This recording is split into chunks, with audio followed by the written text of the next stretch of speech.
recap. I am Phil Chinnery, Director of League Operations, and with me I've got the broadcast interns for the 2017 season. In Altamont, we've got David Bloomberg. In DeLand, we've got Luke Hallett. Over in Sanford, we've got Cody Shook. In Winter Garden, we've got Kevin Valine.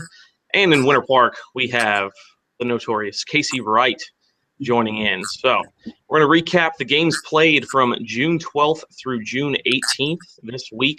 Unfortunately, being here in Florida, Mother Nature had a little bit to say about that, got in our way a little bit, forced some cancellation of games. So the schedule was kind of a mess. Some teams played 4 games, some played 3. Unfortunately for Altamont, they were only able to play 2 games this week. So we're just going to recap all that quickly, go over some top performers, and hope for better weather next week. So in the meantime, to get us started, we're going to go to David Bloomberg in Altamont to tell us about the Scorpions. All right, so the Scorpions went 2-0 this week. They only played 2 games. It really rained on the Scorpions parade. So pretty much a whole bunch of cancellations, but we did win both of the games we did play, so that's nice. We've got a bunch of guys injured. That's not as nice, but you deal with that, and those things come up. We won that last game. We won 2-1 on Friday, and that was a tough, hard-fought victory. There were a number of errors in that game on both sides. It was a pitcher's duel, and we were able to ultimately win that one over DeLand 2-1. On Thursday night, we had a 10-6 win. Once again, we came from behind. The Scorpions have been doing a lot of that, been doing a lot of coming from behind and scoring a lot of runs. So we won that one 10-6 after getting off to a 5-0 start. The things to really note are there's some new guys on the team. You have Anthony George, number 22. He's a right-handed batting catcher and infielder out of Central Florida. He's a catcher by nature, but we're playing him in the infield. We were missing a lot of guys. Ray Alejo's out till Eric Keating is hurt. Brian Terrace Jr. is hurt. Several other guys are hurt. So we're kind of playing with a shuffled roster, having a lot of moving parts. So we had Anthony George playing some third base. You saw Joe Sastre, who is also a natural catcher, playing shortstop. You saw a lot of guys moving around in that way. We had Sean Feltner pitch. He's mostly been a third baseman for this team, but he came in and pitched in a high leverage spot on Friday night. So a lot of different guys stepping into roles they're not used to playing, and it was a tough one, but they did win 2-1. The obvious thing to pay attention to going forward is, with all this roster shuffling, with a lot of guys coming on and off, and some of the better players, some of the guys who the team was expecting to count on getting hurt, having to leave, is to watch if the team can maintain the level of play they've had thus far. 6-4 start. We've won 4 straight at home. So we'll see if this group of guys coming in and out can kind of gel and mesh, and if they can uphold that similar talent level, that similar level of play that they've been up to thus far. Yeah, absolutely. And some of the guys coming in are very talented. Anthony George started a bunch of games for UCF as their catcher. And then you also have Michael Largy coming in. He's a kid who actually just graduated high school, was hoping to get drafted, but that didn't happen. So now he's going to be headed off to school. So we had to get MLB permission for him to be able to play. But he's in. He should help out a lot. He can hit and pitch as well. And then I also know that Altamont, with all those injuries that you mentioned, they're calling up a couple guys from the Futures League. Right. For anyone who doesn't know, the Futures League is a second league that we run that's operated by the Florida Collegiate Summer League. It's all for college baseball players just to help them get some extra repetition. So basically these guys are being called up to the Scorpions to play in the Florida League. So we'll see what they can do there. All right, so that's Altamont. They got their 2 games in, went 2-0 this week. And so now we'll head over to DeLand and talk with my main man, Luke.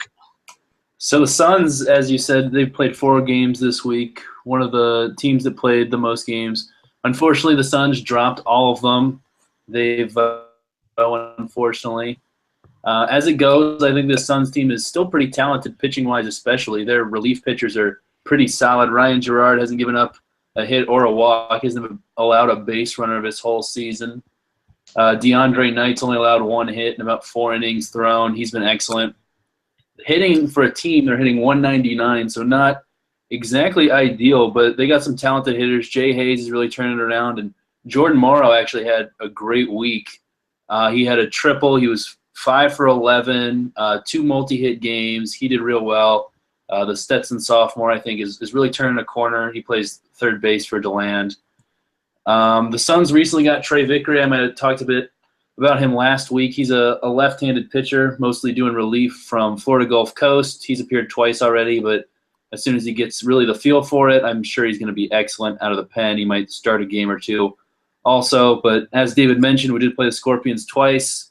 Unfortunately, lost both those games and saw yesterday's game rained out. It looked like it was going to be fine, but ended up with a pretty big downpour. But as long as DeLand keeps pitching fairly well, the starters have been up and down this week, but assuming they get back to the way they can pitch, they'll be good. And if the offense just starts clicking a little more, Suns are going to be real solid. Although they're in last right now, I have high expectations. I think they're going to get back to being able to perform how they can.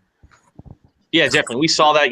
They started off the year undefeated. They were in first place for a while during the first week of play. So they definitely have the pieces there to help out. One hitter that I don't think you mentioned him, but I want to bring him up. 2 reasons. Number 1, he had an amazing week. And number 2, he went to the greatest university of all time, Winthrop University. Of course, that's Matt Mulkey, the outfielder there in DeLand.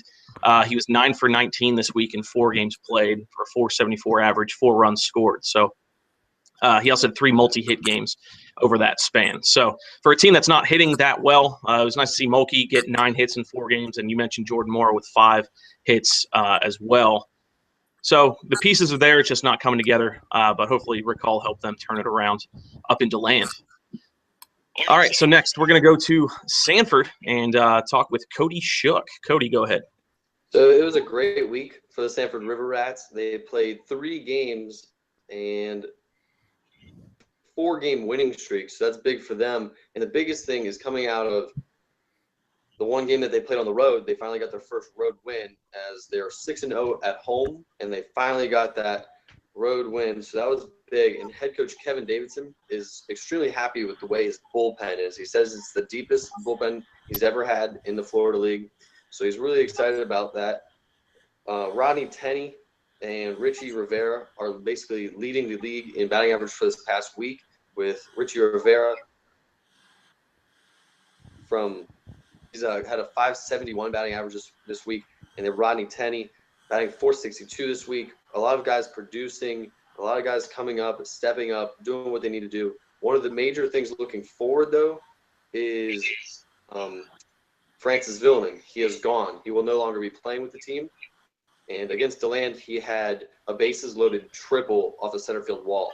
So they're going to miss that bat in the lineup, and they're also going to miss him at shortstop because his fielding percentage was absolutely incredible.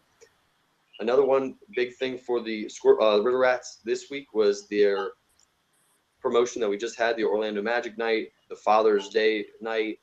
The fathers got to throw on the field with their kids before the game. It was incredible. A lot of fans were there. The game did get canceled due to lightning, but it was incredible atmosphere for the time that they were there. See a lot more of those people come back on a day-to-day basis to see the River Rats. They're playing really well.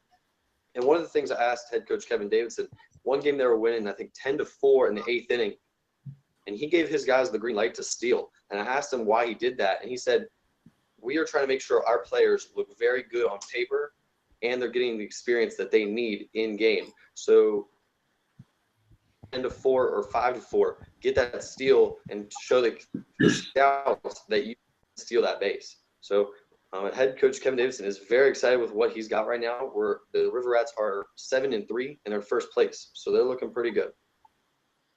Yeah, definitely. And, KD puts together a strong squad every year.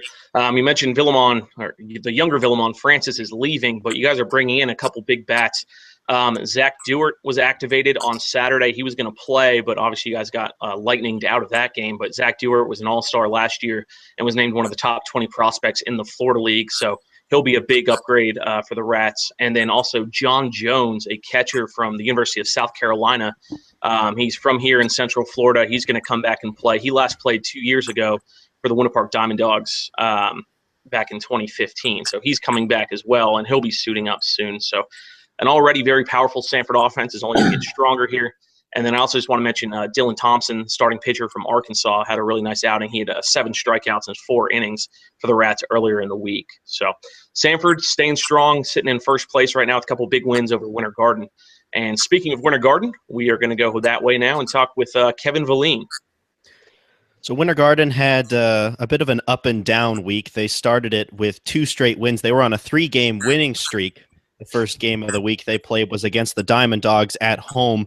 They took that game 7-1, and that was the first appearance for Jacob Silverstein at the top of the Squeeze lineup, and that is much appreciated for Coach Welsh to have him at the top. He possesses a lot of speed. He hit .391 at Chipola last season, and he was part of that team that won the JUCO World Series. So he's a big part of that offense, and he's with this team now. In that game, Jared Neal pitched a solid 5 innings, 1 hit, no runs allowed, did walk 3 but struck out 5. And then the next game, they went up to Leesburg, and that was an exciting game that brought back memories of opening day. The Squeeze, in that first game of the season against the Lightning, had a 2-1 lead in the 9th and blew it and lost 5-2, I believe. And this game ended up going 7-6 in favor of the Squeeze, but the Lightning scored 3 runs in the bottom of the 8th to pull within a run 7-6, but they were able to close it out. So that was a good win for the Squeeze. But then they ran into that buzzsaw that is the Sanford River Rats, who have been on a tear. They lost 10-4 in the first game, and the key to that game really was the errors that the Squeeze made. 5 in the game. The lone bright spot was Sadler Goodwin.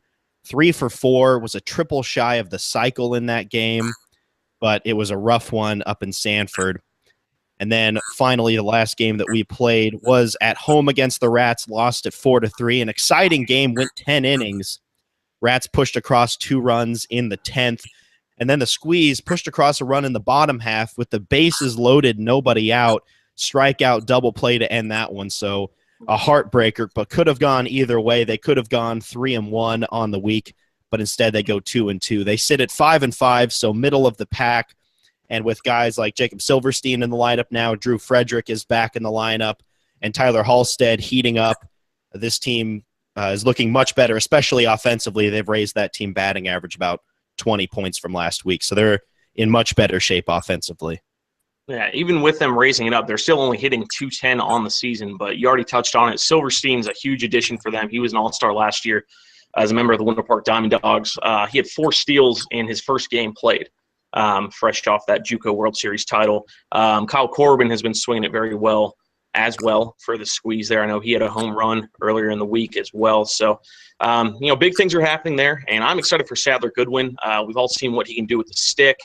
As you mentioned, he had the home run in the game against Sanford, but he's also, Coach Jay Welsh told me, is a pitcher who throws in the low 90s, and he was actually going to start the game on Saturday before it got banged. So hopefully he'll get on the mound soon here this week coming up, and we'll be able to see the full package, what Sadler Goodwin can bring to the table, the Troy University product. All right, so the final team, we're going to head down to Winter Park, and Casey Wright, tell us about the Diamond Dogs. So the Winter Park Diamond Dogs came into this week, only 3 games played. First game was versus the Squeeze. They fell 7-1. Hitting offense was really just not there. We did get our 3 new members to the team, though. They've been very exciting this week. Jacob Cassidy from Wichita State has a hit in all 3 games this week, including 2 versus Squeeze in his first game with us. Brandon White versus the Land, which was the second game this week. That was a 6-5 win for the Diamond Dogs. First hit of the season, home run. Not a bad way to start his first hit, joining us from West Virginia. So that was a good way to see him. And then versus Leesburg, we fell 2-1 at a game at Lake Brantley after all the cancellations we had to play there that day. It was a 7-inning game. Riley Trout, another West Virginia player, came in to pitch. He pitched 2 innings, gave up 3 walks, but no hits and no runs. So good outing for the 3 guys that have joined us. As far as Winter Park goes, they really just have to make sure the offense is there, and the pitching is really there right now. Leesburg, it was a 7-inning game. It was tied 1-1 all the way through the end, and it actually went to extra innings, even though it was supposed to be 7 innings, and they actually fell in the top of the ninth, giving up a run there. But other than that, the Diamond Dogs were playing great. The game versus Squeeze was a little bit of a mess, only 4 hits. They gave up 8 against it. They didn't have the scoring there. The pitching was kind of iffy. But going through the week, it's looking much better, especially with the players coming in. They're getting more collectively better together. I'm seeing the relationships bond. Coach Chuck Shaw is saying, look, if we execute everything that we have to do as far as the defense and the hitting goes, we're going to be a good team. They sit at 3-5 right now, bottom of the standings, but it is so early in the season, and we really have to play more games to really see where they're going to go at this point. But I think it's really cool to see Jacob Cassidy come in. Like I said, the Wichita State product has a hit in every single game he's played this season so far, including 2 in the first versus Squeeze, 1 versus DeLand, and 1 versus Leesburg. So it can only go up from here for Winter Park, and I'm sure this team is excited. Also, got to mention Tyler Kaiser had a no-hitter through 4 1/3 in that 7-inning game. He has 12 strikeouts and a 1.00 ERA, which leads the Diamond Dogs right now as far as innings pitched, and he's done a fantastic job. He's from Eastern Florida State, so keep an eye on him for the rest of the season. Yeah, definitely, and I'm glad you brought him up. I was just going to touch on that as well. He threw 6 innings against Leesburg. He only gave up 2 hits, and the 2 hits he gave up were a slow roller to third base and a soft chopper between third and short. So they couldn't hit him hard at all. Like you said, he carried that no-hitter in past the 4th inning, had 8 strikeouts in that game in 6 innings pitched. So really great effort from Tyler Kaiser there. He would probably be my vote for pitcher of the week overall in the league. And I'm just going to touch on Leesburg real quick. They don't have a broadcast intern, so I'm just going to go over some general stuff for them. I want to give a shout-out to Bubba Sangster, the high schooler who's playing for them, who will be attending St. John's River State in the fall. Had a big game with a home run and 5 RBIs in one game earlier this week. And then on the mound, Josh Wilson out of North Carolina A&T, I believe. Hold on. Florida A&M, Josh Wilson. He had a really good outing as well, 4 innings, no earned runs, and 6 strikeouts for the Lightning. So they had the big win over Winter Park, which they desperately needed. That jumped them from last place to 4th place in the standings. That happened yesterday. They're sitting at 3-4 overall, 2.5 games back of Sanford for first place. All right, so real quick, I'm going to send it back to everybody. I want to hear your nomination for Player of the Week and Pitcher of the Week from your team. 1 person per category, please. Let's start with David in Altamont. Right, I'll go, and I'll say, I will say Trey Vanderweide for pitcher. He had an excellent start this week, coming off of 3 appearances as a reliever prior to that. Making that transition is, it's difficult for a reason, but he went seamlessly from relieving to going to a 5-inning, 1-run start. Quite a nice day for him. Hitting, I would say Rigsby Mosley stayed hot. There were only 2 games, but I mean, he continued to have good plate appearances, saw a lot of pitches, worked deep counts, continued to get on base a lot. And that's kind of been the bread and butter of the Altamont offense. So I guess I would nominate him. Yeah, great pick there. He's the reigning Florida League Player of the Week. He won it last week. He went 3 for 8, like you said, in these 2 games. He's having a great year. He's also out of Troy University. We mentioned them earlier. DeLand, Luke, who are your top players for the week? Maybe. Luke might not be with us, so I'm just going to go ahead and jump in for him. It's got to be Matthew Moki on offense. I previously mentioned he went 9 for 19 in 4 games played. Scored 4 times, had an RBI as well. And for a team that's overall hitting less than 200, if you have a guy hitting 474, he's obviously doing his part to help out. So Matthew Moki would be my nomination there. Kyle Wiseman was very strong out of the bullpen for them. He had 2 appearances, 4 2/3 innings, no hits, no runs, no walks, and 5 strikeouts. So Kyle Wiseman out of Lake Sumter there would probably be DeLand's top pitcher. Sanford, Cody, who you got? I just want to touch on Matthew Mulkey real quick from DeLand. He did a great job, but he went 1 for 4 against Sanford. So if you take that out of the equation, he had a phenomenal week. So for my pitcher of the week from Sanford, I think it would have to be Vladimir Nunez. 6 innings pitched, 1 run. He got the no decision, but he struck out 5. So a solid 6-inning performance from Vladimir Nunez. And then hitter of the week, Richie Rivera went 4 for 7 with a home run and a walk. So, I mean, 3 games, batted .571. Not much more you can ask from him. Yeah, and I mean, you could go Rivera easily. Rodney Tenney as well was very strong, 6 for 13. It's honestly a toss-up between those two. Rivera had 3 steals on the week. Tenney had 4 steals on the week.